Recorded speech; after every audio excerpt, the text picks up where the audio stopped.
പണമില്ലാ കാലത്ത് പ്രതിസന്ധി പരിഹരിക്കാൻ സംസ്ഥാനത്തിനും കേന്ദ്ര പദ്ധതികൾ തന്നെ ആശ്രയം. പുതിയ പ്രഖ്യാപനങ്ങളിൽ ഭൂരിപക്ഷവും കേന്ദ്ര പദ്ധതികളുടെ പേരുമാറ്റിയതോ സഹായം ലഭിക്കുന്നവയോ മാത്രം. ഉഡാനും കളിപ്പാട്ട നിർമ്മാണവും വെൽനസ് ടൂറിസവും തുടങ്ങി കേന്ദ്രത്തിന്റെ ബ്ലൂ എക്കോണമി പോളിസി വരെ സംസ്ഥാന ബജറ്റിൽ നിറഞ്ഞു നിൽക്കുന്നുണ്ട്. കേരളത്തിന്റെ സാമ്പത്തിക പ്രതിസന്ധിയിൽ കേന്ദ്രത്തെ കുറ്റപ്പെടുത്തുന്ന ധനമന്ത്രി കെ.എൻ. ബാലഗോപാൽ അവതരിപ്പിച്ച സംസ്ഥാന ബജറ്റിൽ പക്ഷേ നിറഞ്ഞു നിൽക്കുന്നത് മുഴുവൻ കേന്ദ്ര നയങ്ങളും പദ്ധതികളും.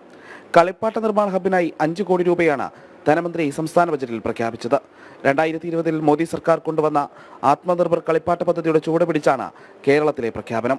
അതും കളിപ്പാട്ട നിർമ്മാണത്തിന്റെ ഗ്ലോബൽ ഹബ്ബാക്കി രാജ്യത്തെ മാറ്റുമെന്ന് കേന്ദ്ര ധനമന്ത്രി നിർമ്മല സീതാരാമൻ പ്രഖ്യാപിച്ചതിന് പിന്നാലെ സൂക്ഷ്മ ചെറുകിട ഇടത്തരം സംരംഭങ്ങൾക്ക് 5 വർഷത്തിനുള്ളിൽ 1.5 ലക്ഷം കോടി വായ്പ എന്നതായിരുന്നു കേന്ദ്ര ബജറ്റിലെ പ്രഖ്യാപനം. ഗ്യാരണ്ടി കവറിലും ലോൺ പരിധിയിലും വലിയ വർധനവ്, പലിശയിൽ കുറവ് വരുത്തി.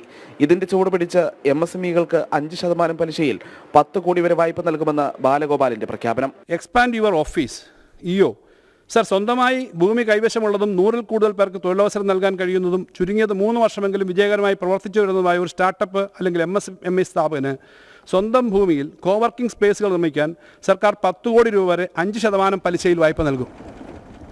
ഇങ്ങനെ സ്ഥാപിക്കുന്ന കോവർക്കിംഗ് സ്പേസുകളുടെ 90%വും 2 വർഷങ്ങൾക്കുള്ളിൽ ഉപയോഗിച്ചു തുടങ്ങുകയും ആനുപാതികമായ തൊഴിലുകൾ സൃഷ്ടിക്കുകയും ചെയ്താൽ പലിശയുടെ ഒരു ഭാഗം കൂടി ഇളവ് ചെയ്തു കൊടുക്കും. ഈ പദ്ധതിയുടെ പലിശ ഇളവിനായി ഈ വർഷം KFCക്ക് 10 കോടി രൂപ വകയിരുത്തുന്നു. കേന്ദ്ര സഹായം ലക്ഷ്യമിട്ട് ആരോഗ്യ ടൂറിസം ഹബിന് പ്രഖ്യാപിച്ചത് 50 കോടി. നാട്ടുവൈദ്യ ഇൻസ്റ്റിറ്റ്യൂട്ടിനും ബജറ്റിൽ തുക വകയിരുത്തിയിട്ടുണ്ട്.